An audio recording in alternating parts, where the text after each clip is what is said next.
What's up, everybody? It's your boy Bryan Clayton, your favorite mentor, here back at you for another round of questions, helping you guys out, trying to help you guys avoid some mistakes that I've made in 20 years of business, building two companies from scratch to eight figures in revenue. Let's get into it. Let's see what y'all got going on. Let's see what I can help out with. First question is from Heather Brockman. What are some good responses when your employees are constantly saying how tired they are, comparing themselves to you, saying they aren't robots like me? Business description: my groomers are 4 days a week, full time shift, and most of them have 10 hours a day. Most of them have a bather with them. I get so tired of hearing how tired they are all the time. I lay out potential for them to make more money than any other company in Houston, yet all I hear is how overworked they are. No matter how many dogs they have, it irritates me to no end on a daily basis, and then having them tell me, I'm not like you, Heather. I don't ask them to do anything I wouldn't have done, and in fact, they do less dogs than I ever did when I was working. So my responses are getting snappy. Does anybody else deal with this? What are some good ways to counteract this? What I perceive as a lazy attitude. We offer high-end holistic grooming experiences for pet owners where animals are part of the family. It's a good question, and when you're in a service-based business and you're basically managing labor hours and the work can be hard. Let's face it. I mean, grooming dogs is not the hardest work, but if you do it for 10 hours straight, I could see where it would get pretty hard. So, so the first thing is like as a business owner, you get exactly the culture you deserve. And I know that's hard to hear, but you get exactly the vibe and you get exactly the attitude that you deserve as the business owner. And so you have to realize that and realize that it's up to you to change that. And so how do you change that? Well, there's a couple different ways. You can completely reorganize how you're paying these people to where half or more of their pay comes from the work they're doing, and make it to where they're almost little small business owners, and to where they will think like you, because they're never going to think like you. If they were, they would be your competitors and they would not be your employees. So like that's the first thing is to let's lower the let's lower the standard that you expect from them to be uh, workers in your image, because if they were as good as you, if they were as efficient as you, if they had your work ethic, they would be competing with you. They would not be working with you. So that's step one. Step two, let's really look at how are they paid. I know you said you give them incentives to work harder and make more money, but how do we completely reinvent that? Rather than paying them $20 an hour, let's pay them $9 an hour plus 70% of the take, or 70% of the take with a floor of $9 an hour, or whatever that is. If you can, and don't roll this out. If you have like four or five of these folks, don't roll this out like company wide. Maybe try it with one. Maybe try one groomer to be completely 100% of their pay is dependent upon the amount of work they do, and then it's up to them. Then they can work as much as they want, and you don't have to like constantly be cracking the whip over them, and you don't constantly have to be micromanaging them. So this isn't a question of how do you motivate unmotivated people. How do you get somebody to have a positive attitude? How do you get somebody to have a strong work ethic? They either do or they don't. There's nothing you can do to change that. What you have to do is really like get to the root cause as what the incentives are for them to really go in and just crush it every day. And what are the incentives for them for like when they get home and they hit the couch and like everything hurts and their feet hurt? Why does that matter to them? Well, because they busted their ass and they made an extra $200 that day. And they did a good job because they know they want to keep the customer happy because they want that customer to book again. So you really have to like if this is a tree, the way you have framed this question is you're hacking at the leaves. You really got to hack at the trunk. You got to hack at the roots of what's causing this. And it's not that your employees are lazy. It's that you don't have the right incentives in place for them to want to come to work, for them to want to like bust it, and you have to rethink that from the ground up. And a piece of advice I'll leave you with is fire bullets, then cannonballs.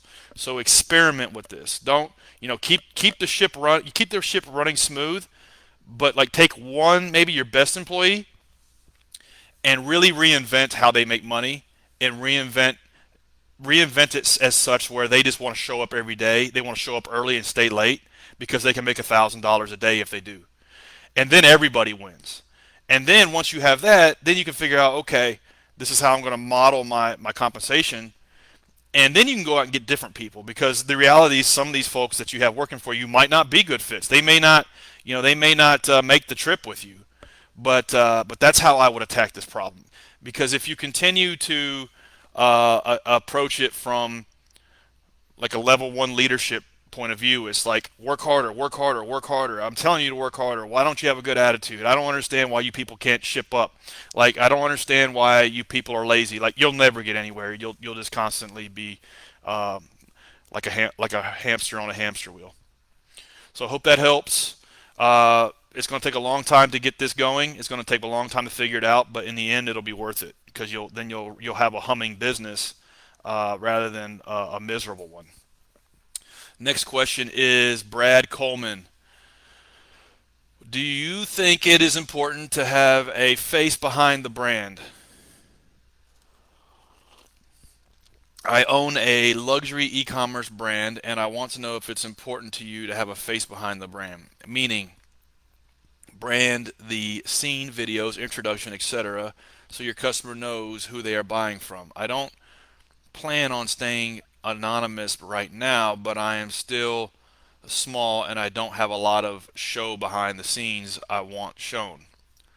My name is Brad Coleman. I am founder of Carbon Thread Designs, a luxury sport apparel fashion brand that creates designs and apparel for the audio enthusiasts while incorporating carbon fiber into our brands. Full disclosure, I am not the best branding expert. I am not the best influencer marketer. I am not the best personal brand guy. So I may not be qualified to answer this question. That said, I'll take my pragmatic, common sense approach. I've built two businesses to over 8 figures, sold one. My current company's doing $20 million a year in revenue. So I know a thing or two about building a business. I just never have done what it is you're talking about. So my best advice, it sounds like a luxury auto sport apparel fashion brand that creates and designs apparel for the audio enthusiasts while incorporating carbon fiber into our designs. So this might be more along the lines of the brand is more akin to automobile enthusiasts, Lamborghinis, Ferraris, Bentleys, Aston Martins. Like, that is the sexiness, and that is what like drives the appeal. And so therefore, in my opinion, I don't think you have to have some sort of like person behind the brand to drive it. And a lot of great direct to consumer brands have been invented in the last 5 to 10 years, probably more in history. And I would really audit what they're doing and take inventory of what they're doing. For example, me personally, some direct to consumer brands that I like, Mack Weldon. I spent $125 on a pair of sweatpants from Mack Weldon. How stupid is that? Well, the reality is they are really comfortable, and I really, really like them, and they're really well marketed, and I have no regrets about spending that kind of money for those sweatpants, because I've had them for 2 years, and I'll have them for another 4 years, and whereas I was buying like Old Navy sweatpants and throwing them away every year. So how did they get me, like a practical person, to spend $125 on a pair of sweatpants? Well, they didn't do it with some flashy brand personality who was behind the scenes sewing them together, who I thought was a cool dude and I wanted to be like him. They did it through just like showing the quality of the pants, showing the pants being worn, during travel, during a workout, during sitting at home reading, things that I actually do. and I saw these pants being used in a practical sense in the stuff that I do on a daily basis, and they looked really nice. So I took a flyer and I bought them. There was no like alpha male that I was looking at. I was like, damn, he's a cool dude. I want to be like him. Therefore, I'm going to spend $130 on a pair of sweatpants. That can work, but I don't think it's like the proven model that you have to emulate. So, short answer is I don't think so, and I think you'd be better off connecting the allure, the value, the cachet of the product line with the sexiness of Ferrari, Lamborghini, Bentley, Aston Martin, and I don't think you have to be the face of it.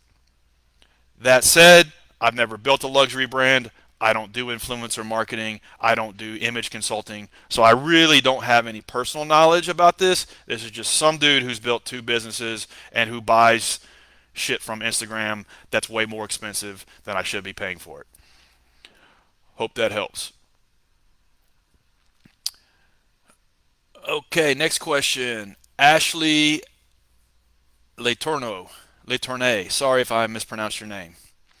Should I do Groupons or Facebook ads? Background of the question. I am on a residential commercial cleaning company. I do Groupon in the past. I have generated $400 a week for me in revenue. However, Groupon took 17% of the already discounted sale. It did then become some regular clients and that I was able to upsell. I'm green when it comes to running my own Facebook ads, and the quotes that I have gotten from Facebook ads are a little out of my budget only for a lead, whereas Groupon actually sells the lead. Okay, great question. So it sounds like you're kind of just getting started. Um, Therefore, I would recommend that you stick with what can really deliver revenue and customers and what's working for you. If you said Groupon worked and you got some traction out of it, what I would do if I were in your shoes, and let's say I was trying to get, I'm just guessing you have 20 customers right now, or maybe 10, and maybe you want 50 or 100. I would set a goal, and I would do Groupon temporarily, and I would do it for maybe the next 6 months, and I would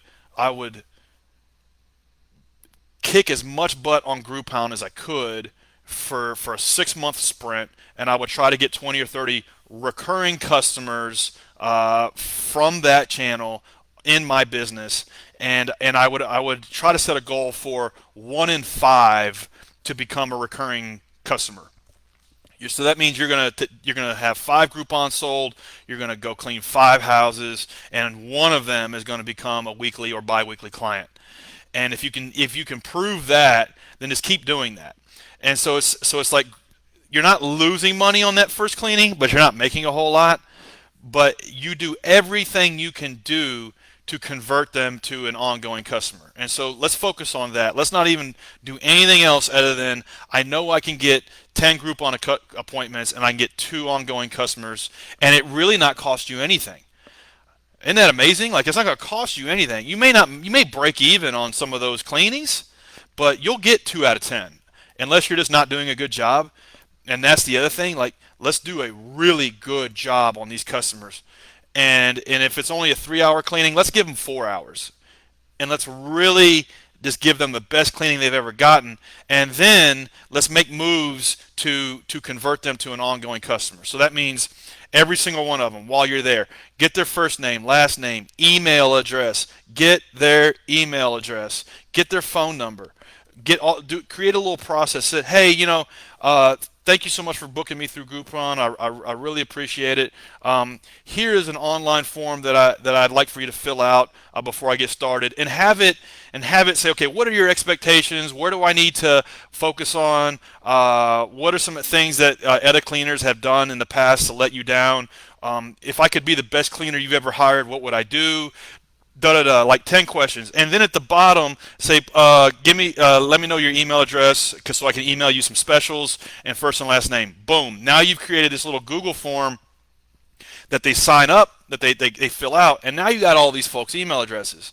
Then you take those email addresses and then you just send them a nudge 3 weeks later. You keep a little spreadsheet. He's like, I cleaned this person on May the 1st. They're about ready. Let me email and text them if they would like a second one. And if you can get 2 out of 10 to book with you full time, if you run that play over and over again, before you know it, you got 50 or 100 customers, and you haven't spent a dime. You've made money. Like, you probably make a little money on those discounted cleanings, but you haven't spent a dime. Whereas if you I think like a channel like Facebook or Google AdWords or something else, Instagram, let's do that after you have your first 250K a year in revenue or 500K a year in revenue. But let's get to a $250,000 a year in revenue through Groupon and word of mouth and Facebook groups is another thing. You can just post on there for free. I would do that too. But let's focus on channels that are free, and let's get to 250K or 500K. And then when we want to get from 500K to a million to 2 million, 3 million, Facebook, Instagram are great channels for that. Hope that helps.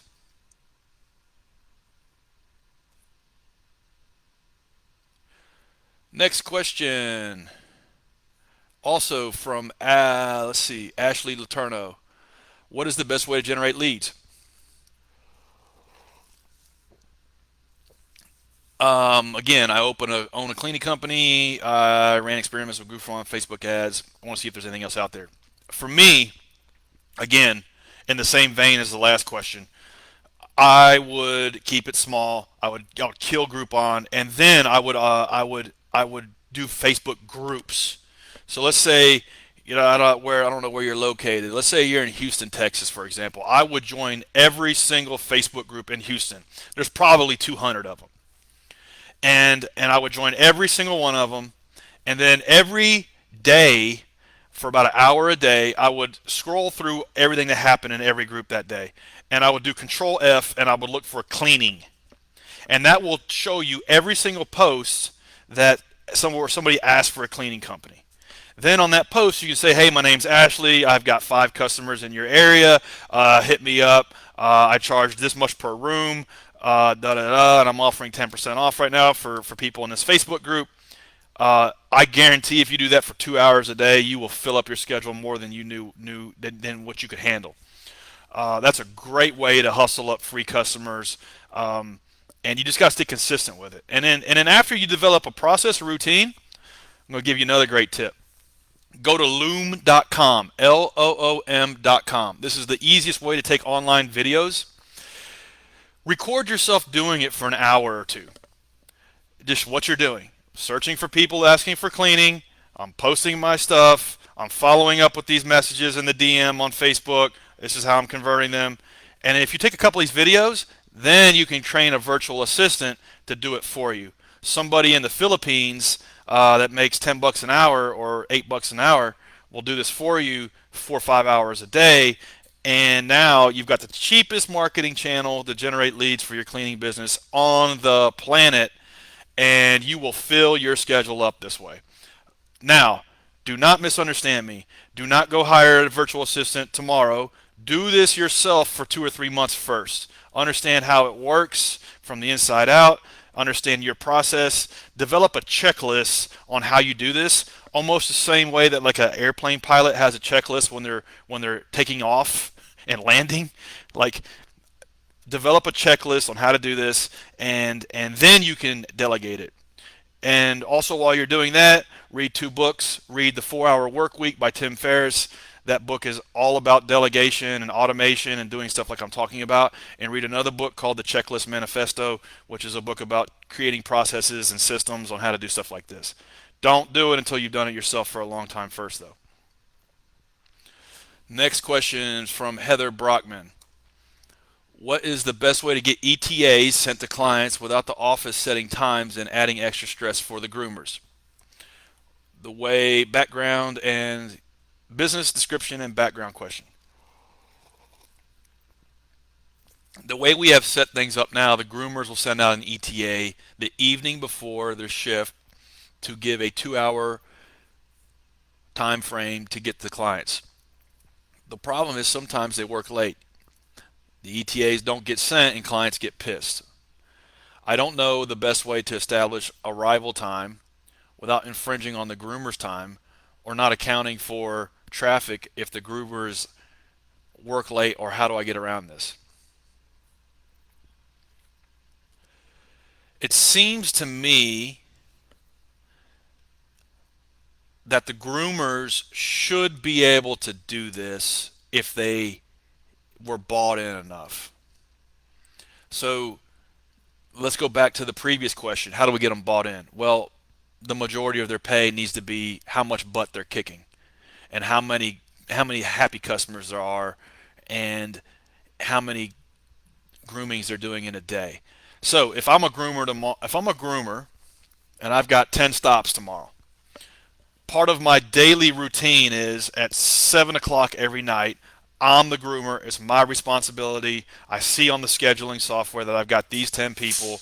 I know that I'm going to be there at these times, and I would then make it the groomer's responsibility to reach out to them, to ping them the night before, and then as you're working through that route, send them updates along the way. And that would be like a manual way to do it. Now, there's actually software that will handle all of this for you. I'm willing to bet that there's probably a software platform out there that will actually do this for you, that will track the groomer from stop to stop. That's actually what I do. I have a at my current company, Green Palette, is that for lawn care services. We solve this same exact problem where a lawn mowing business has 20 stops throughout the day and they have to update people along the way. And our software does that for lawn care services. And we have custom built this thing for this one industry. So I'm willing to bet that there is a platform out there, or there is a software toolkit that will help you do this and automate this, but I would hand crank it first. There's a saying called nail it then scale it. So you really want to like do this stuff yourself first, and then you can figure out what the software solution is for it. I would create the routine to do this manually on a daily basis, and it's not rocket science. Like, these groomers should be able to do this stuff. They should be able to text all 10 people the night before. They should be able to show up on the first one, and then when they're finishing up and getting ready to head to the second one, text the second one. And when they're finishing up and the third one, text the fourth one. And then as delays occur, they should know and be able to like manage expectations for people downstream. Um, so it's two problems. One is the groomers need to be bought in enough to do this themselves, and the second thing is there is a tool set out there. I don't know what it would be because I'm not in your vertical. But for example, like HVAC companies, they use a great software toolkit called Service Titan, ServiceTitan.com. Um, I would Google like Service Titan alternatives, and then I would look at every single one of them, and I would try to experiment with some of these platforms that can manage the schedule, can automatically ping customers as the day is progressing, and understand where these people are with GPS. And I would like long term that needs to be your solution. Short term, you need to create a system and a routine and a process. Again, the checklist manifesto that these groomers are doing on a daily basis, to where it's not like, well, why didn't you text Mrs. Smith when you were running 30 minutes late, and why didn't she know? Like, ask that question 5 times. Not ask the same question 5 times. Ask why 5 times. Why didn't you text Mrs. Smith when you were running late? Well, I forgot. Well, why did you forget? Well, because we talked about it 2 months ago, but it really, I just kind of forgot I had to do it. Well, okay, then there needs to be like a checklist that this person is doing throughout the day. It's like stop one. I groomed the poodle on Main Street. Check it off. Text Mrs. Smith and tell her you're on the way or that you're going to be late. Like, it's got to be like just to where Homer Simpson on a 3-day drinking binge can do it. It's got to be that easy, and it's got to be that like laid out for your people, or else they'll just kind of do whatever it is they want to do. A book I would recommend you read is The E Myth by Michael Gerber. That talks about exactly what it is we're talking about: creating routines and processes and standard operations, standard operating procedures, where these people don't just do whatever it is they feel like doing. They follow the process. This stuff's hard, by the way. It takes a long time to get it into your business. You just got to focus on one little thing at a time. I know what I'm saying might sound overwhelming, but focus on one little thing at a time and just make it better and better week over week. And after 2 or 3 years of doing this, then you'll have a business that isn't a pain in the ass to run. Next question, Rosalie Akloke. Akloke. Rosalie Akloke. Sorry if I'm mispronouncing your last name. How do you get out of your own way and reach your business goals? I have a small accounting firm and I keep sabotaging myself and want to be intentional to stop the self sabotage. Okay, I wish I had a little more like context. I'm a pretty practical guy, like rubber meets the road. What do we actually do? So I wish I had a little more context around what kind of self-sabotaging behavior are we talking about? Are we talking about working for clients too cheap? Are we talking about getting burnt out and not turning around work for clients like you should? Are we talking about being lazy and not going into the office on a Saturday or Sunday to work on your marketing plan, and that is a form of self-sabotage for your business? So I'm not really sure what specifically you're talking about, but at a high level, I think bad advice is follow your passion. I've been in the lawn mowing business for in one shape or form for 20 years. I retired at the age of 32 when I sold my first landscaping company. My current app, GreenPal, is the Uber for lawn care. I hate cutting grass. I hate it. I'm not passionate about grass cutting. So I think like follow your passion, and the rest will take care of itself. I think is bad advice. So I think you can reframe the business, and it might be what you need to do to cure this self sabotage behavior, and like look at the business as your vehicle to living the life you want to live.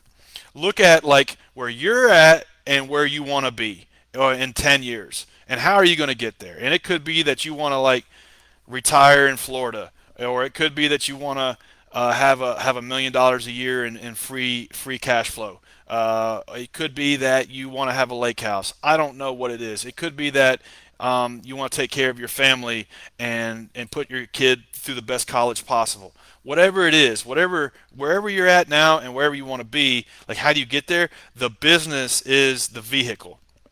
It's the thing that's going to get you where you want to go. And thank God we live where we live, and we have opportunities to have our own business and to do things and to make money and reinvest money and grow a business. And so if you reframe it as like the business is not your passion, the business is your purpose, and the business is the vehicle that is going to get you where you want to go in life, then that can kind of help some of the self-sabotage behavior and kind of take care of itself. I hope that helps. If it doesn't, re-ask the question and give me some more context and some more details, and I can answer it on the next session, and we can get to the root cause of what's troubling your business. Next question is from Mariel Goodwrench. How do I know if I am charging appropriately for a new concept?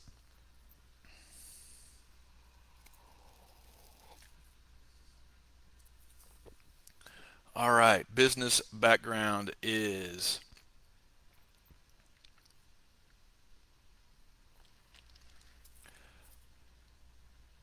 Isle Bartend is a concierge mixology service for private and public events. We special in organic fresh fruit, herb cocktails, and mocktails. We are a full service caterer with a bar side of events. We graphic design custom menus for every event based on themes, guests, and client desires. The only serves the menu only serves as a guide. We encourage guests to create their own cocktails, mocktails from the fresh fruit bar with the guidance of the fresh fruit mixologist. We have laser engraved coconuts and take our themes very seriously. It is an interactive entertainment experience. I am finding that new potential clients are having a major sticker shock from my proposals. There really is no comparable company as I have developed all of the recipes myself. The fact that we are using organic fresh fruit causes our service to be more expensive than a bar would use things like processed sour mixed juices from concentrate. I am only making a profit from prep and service time. Everything else is direct pricing to consumers. As I do not yet have a liquor license, we do not have brick and mortar to store fruits. I don't think people realize the real meat of the cost and theme supplies, liquor and fruit. I do not make anything off of that. Other mobile bar services just show up, pour what's provided, and supply a small menu using your average mixers and liquors. All 500 of our recipes can be made without liquor because the fruits and herbs are giving the flavor, not the liquor. Thank you in advance. I am incredibly excited to be part of the AO team. Awesome. Well, I can tell you're passionate about your business and you're passionate about your idea with the detailed way you describe it. I can almost like envision what one of your events might look like by the way you describe it, and I can almost taste how good these cocktails are by the way you describe them. So that's awesome. Like, and it sounds like you've got a differentiated approach to what it is you're trying to do. So business is full of all kinds of dichotomies, like things that don't add make sense go like together. And so one is, you got to have a huge ambition and a huge goal, but you have to think and act very small. Another is you have to be innovative and you have to do something different in the marketplace and you have to carve out a niche and you have to differentiate yourself from your competitors, but you also have to meet customers where they're at. And so there's a gap here that I'm seeing where you've got this differentiated product, but customers are accustomed to buying this other product. And so there's a gap there. And so a lot of times as entrepreneurs, there's a huge space between customer logic and entrepreneur logic. And so you have to close that. And so the way that you need to close the space is to start getting in there and getting some momentum going around it, and then learning as you go how you meet the customer where they're at and offer this differentiated thing that is not that big of a leap for them. A lot of times as entrepreneurs, as business owners, we don't really understand like starting a mobile bartending business like you're talking about is hard. It's really hard. It's hard to get a business going in that industry. Inventing a brand new service from scratch that does not yet exist, that nobody has any real context for, is 10 times harder. So that was one thing when I was starting my app GreenPal. I was inventing a brand new thing, and I was just like quickly confronted with, man, this is really hard. Like, there's no roadmap here. There's no like customers don't really get it, and like how do I model it to the use cases that they're accustomed to? That's what you're going to have to do. So maybe you just like build this thing from the ground up and you offer a more traditional, like you close that space between what they are typically accustomed to ordering and buying, and you offer something a little better, maybe like an incrementally better, and then you have this other offering there to the side that you can upsell, and maybe you shoot for like 1 in 5 or 1 in 10 bookings to go for the higher end, purely organic, purely differentiated experience. And then you can kind of learn about it as you offer that. The other thing too is when you're inventing something from scratch, like no business plan survives first contact with the customer. And so you're going to have to almost maybe not take a loss, but you're going to have to do some of these events at cost. I know they're pricey, but I mean dead cost. Just so you can get in there and get to learn about, okay, this is what people like, this is what people don't like, this is what people are willing to pay for, this is what people are not willing to pay for, because you really don't know how to frame this and how to market this until you get it in there and get it into the hands of the customer. So whatever it is you can do to like get your first dozen bookings and your first dozen events, even if you don't make any money on it, take the next 6 months and do that. That's how you learn. Again, nail it, then scale it. let's get in there. Let's figure out like the recipe for what's working, and then let's do more of that. But you don't know what that is until you get in there and get some momentum going. And so that would be my advice. Meet the customer where they're at, and then build. Meet the customer where they're at. Sell them something more traditional. Try to upsell them on this other new thing. If they don't, that's fine. But continue to do that, and then maybe don't sell them something totally traditional, but whatever the midway point between like traditional bartending service and this new organic concept that you have. Let's get in the middle, and let's get in the middle on the price point, and let's get some momentum going, and then you'll learn about what works. Hope that helps. Next question, Tatiana Memete. Sorry if I mispronounced your last name. What are some ways I can reward my employees to keep them motivated and excited in a quick service type restaurant? The summer gets really busy, and I want to do something exciting where we give somebody $500 to $1,000 bonus at the end of the season. I was thinking a chart to keep track to get people really excited. I don't want to be cutthroat competition. I want the team to work well, and I want them to feel appreciated. Well, that's awesome, man. Like, that's great. I can tell that you care about your people. I can tell that you would be a good person to work for, and I can tell that you don't look at business as a zero-sum game. And that's good. Those fundamentals are going to carry you through business, and they're going to carry you through to success. So that's great. This is a tough one, right? Because you've got low skill laborers that you have to motivate. You have to keep them excited. I don't think a competition is the best dynamic for that because, to your point, you're creating a competitive environment where really we want to create a collaborative environment where everybody wins. Like, you want the person to come in on time and not let their coworker down, and you want them to do it because it's good for the company, it's good for them, it's good for the coworker. Not I want to beat my coworker. So I would look at it more from like a collaborative standpoint, and I don't think a $500 is going to be enough. I think like $1,000, two, three, $4,000 might get people excited, and maybe at the end of the summer, we take everybody to the lake for a weekend. Or maybe at the end of the summer I don't know, we take everybody on like a weekend trip for a weekend. And I don't know that's tough. Like, I don't really want to go on a trip with these people, but maybe we take them to the lake for a weekend, or something like that, where if we hit these goals and make them like not easy but make them attainable, then we do something fun together as a team. Or maybe like maybe everybody gets a free airline ticket somewhere or something like that. Now the real answer is I don't know, but the reality is like you're going to learn when you do this first kind of incentivization what works and what doesn't. So it's good. Let's do the first one, and let's set the expectations pretty low for what you're expecting to get back out of it. And then as you do more and more and more, you'll maybe every quarter you do a different promotion or different incentivization, and then you can really like understand. Okay, yeah, no, this worked or this didn't work. But I would make it. I guess my answer is let's make it more collaborative and not competitive. If you were running like a sales organization where you had like a boiler room of salespeople and it was dial for dollars and that, like, there's competitive people drawn to that type of work, then maybe. But like, this is different. We're all working our butts off to serve the customer, and we have to work together.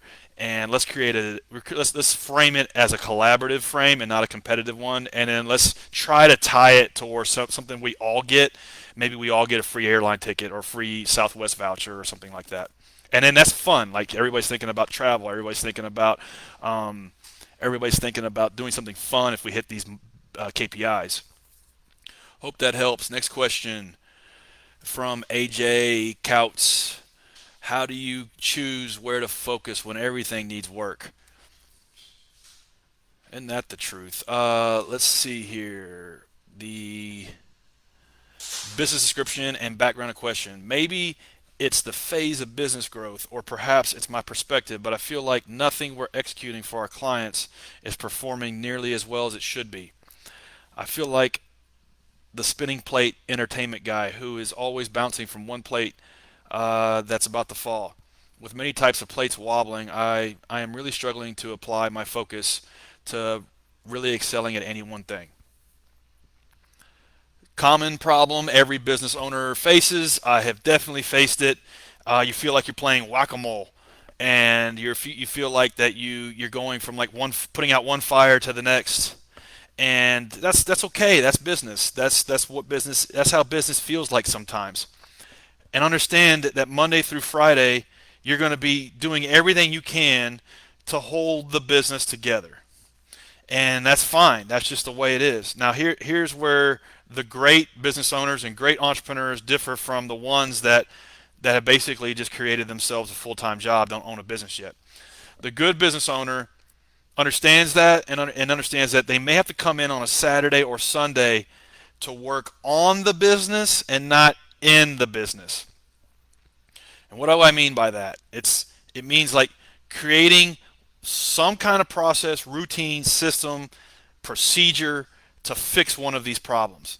And you can say everything needs work. I don't even know where to start. Pick what you think might be the most important one. Spend a month on it. So maybe it's I don't know what your business is, but let's say you had a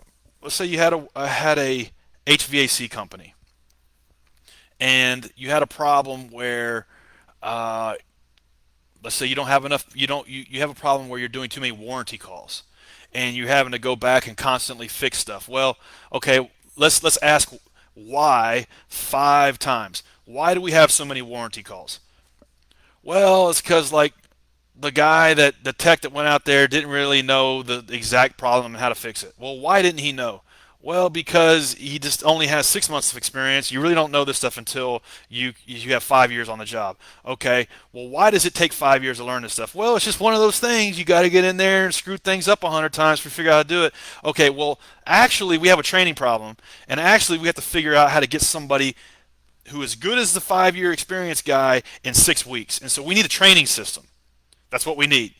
That's going to solve this one problem that we're dealing with on an over and over and over again basis. And so I'm going to create the best training system for my business in my image, because I know this business from the inside out, and I'm going to spend 500 hours creating this awesome training system. And then my people can come through and get trained up. And then after 3 months, 6 months of that, I don't have to deal with that problem anymore. If you do that over and over and over again on a continual basis over a 5 year period of time, then you've built a business. If you don't do it, all of these plates, they're still going to be spinning, dropping, and breaking 5 years from now. So you have to take time to work on the business and not in the business. So that's a quote from Michael Gerber's E-Myth. Definitely need to read that book. Another book that you need to read that I read every year is The 7 Habits of Highly Effective People by Dr. Stephen Covey. And in that book, one of the teachings in that book is conflating and confusing urgency with importance. And so when you come in, there's always 100 problems on a Monday morning. And all of these problems are urgent. But most of them are not important. And so on a daily basis, our day is commanded by these tasks that are urgent, but they're not important. Where you need to spend more of your time and try to carve out time, and that may only be on a Saturday or on a Sunday, because you're trying to hold the business together Monday through Friday, so you come in on a Sunday afternoon. You work on things that are important, but not urgent. And so that's a very, very important distinction. Things that are important, but aren't urgent. And these are the things like your marketing system, your employee training system, your customer service system, your warranty work system, your customer satisfaction system, the reviews that you have on Yelp, they look like crap. How do we fix that? There's a system behind that. All of these different things, you spend 4 hours a week on a Sunday, and you work on the business, and you work on the things that are important but aren't urgent. And if you do that over a long period of time, that's how you begin to build a business that isn't a nightmare to run like you're describing.